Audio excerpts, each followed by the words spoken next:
Bonsoir, vous êtes bien sur boursicoté.com pour cette analyse technique du CAC 40 en clôture où nous continuons finalement, malgré une petite tentative haussière hier, d'évoluer ici dans une zone de range entre le retracement des 38,2 et 61,8 en retracement de Fibonacci. Donc on est toujours ici entre ces deux zones. Hier on a testé la partie haute, et bien aujourd'hui on a testé la partie basse, donc pour venir ici tester 4380 points. Alors bon, ça fait que par rapport ici à la phase de consolidation, on reste ici dans une phase de stabilisation. Attention, demain avec le discours de Janet Yellen à Jackson Hole, on devrait avoir un petit peu de volatilité. En attendant, eh bien, on n'a pas grand chose. Vous voyez que tous les points hauts et points bas évoluent quasiment sur la même zone. Et il en a été de même pour cette journée où donc après une ouverture baissière, eh bien, le CAC 40 clôture en baisse aussi à 4406,61. Perdant 0,65% sur cette séance avec presque 29 points perdus par rapport au cours de clôture de la veille. Donc une séance qui ne change pas grand chose par rapport à la tendance actuelle et donc sur les 5 dernières bougies puisqu'on évolue quasiment dans les mêmes zones.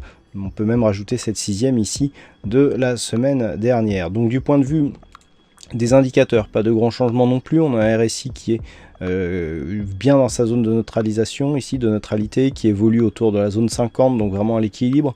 Le stochastique est toujours sur un petit signal baissier, donc attention. Le MACD qui s'était retourné, eh bien s'invalide ici, puisqu'on a donc un MACD qui devient hésitant, mais à prédominance plutôt baissière, puisque lorsque les histogrammes changent trop souvent de couleur en très peu de temps, eh bien c'est aussi un signal d'hésitation. Après, le fait qu'on soit rouge ici sur histogramme montre qu'il reste encore de la dynamique baissière sur ce mouvement. Les volumes sont toujours inférieurs à la moyenne, comme depuis quelques temps maintenant, donc depuis quelques jours et voire même quelques semaines, et la volatilité redescend. Donc par rapport, je dirais, à l'ensemble de la dynamique. Alors si on prend un petit peu de recul par rapport à cette tendance, on a toujours un mouvement haussier avec une petite phase de consolidation. Du point de vue de la dynamique court terme ici, on voit qu'on vient se stabiliser sur le retracement des 61,8. Malgré tout, ce retracement des 61,8% est attaqué. En cas de cassure avérée, notamment en clôture, eh bien l'objectif serait un retracement total, 4293 points. Donc c'est vraiment un niveau qu'il faut surveiller, 4383. Nous avons vu que sur le futur, nous avons une zone de support intermédiaire à 4379. C'est vraiment cette zone qu'il va falloir surveiller pour ne pas avoir une rupture qui pourrait nous emmener bien plus bas. À la hausse par contre, depuis que nous avons eu ici cette attaque haussière hier, eh bien la zone à surveiller, c'est cette zone de résistance ici, 4459 points. Et tant que l'on est entre les deux, malheureusement, eh bien c'est à neutralisation avec des allers-retours. Je vous l'ai un petit peu détaillé sur les analyses intraday, avec des mouvements de range à faire qui pouvaient encore apporter quelques points aujourd'hui. Mais sinon, pas grand-chose de neuf par rapport aux dernières séances. Voilà ce que l'on peut dire donc sur cette analyse technique du CAC 40. Bon, pas grand-chose à dire et donc du coup, analyse un peu plus courte qu'à l'accoutumée. Du point de vue, donc on avait un fixing, c'est Bono qui gagne sur cette session. Bravo à toi Bono. En ce qui concerne les statistiques, alors on retrouve une configuration qui nous donne un peu plus d'occurrence que sur ces dernières séances.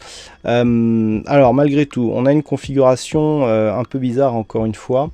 Alors c'est assez équilibré puisqu'on a 48% de probabilité haussière, donc 52% baissière, mais on a plus de potentiel sur les bougies haussières. Donc on avait un petit peu on a eu quelques bougies comme ça précédemment. Malgré tout, donc malgré un pourcentage assez équilibré, on a plus de potentiel à la hausse qu'à la baisse. Et cela se confirme a priori sur les statistiques sur 5 jours, puisque même s'il semblerait qu'il n'y ait pas une grosse conviction, il semblerait tout de même que les statistiques soient plutôt haussières pour les 5 prochains jours, notamment à partir de 3 jours. Voilà, vous aurez tout le détail avec l'analyse écrite du CAC 40 qui paraîtra cette nuit. Voilà, bonne soirée à tous, bonne chance dans le prochain trade. On se retrouve dès demain pour d'autres analyses techniques sur le site boursicoté.com.